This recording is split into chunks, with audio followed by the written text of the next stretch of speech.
বন্ধুরা, ভিডিওটা একটু ভালো করে খেয়াল করে দেখুন।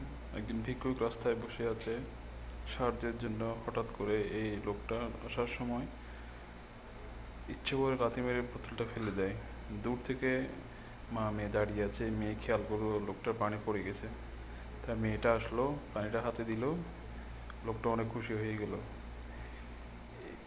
এই দৃশ্যটা দেখে তার মাও খুশি হয়ে গেল, মেয়েকে আদর করলো, বললো এই টাকাগুলো ওকে দাও।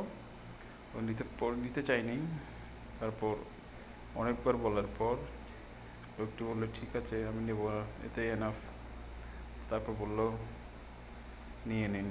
নেওয়ার পর লোকটা অনেক খুশি এবং আল্লাহর কাছে অনেক দোয়া চাইলো।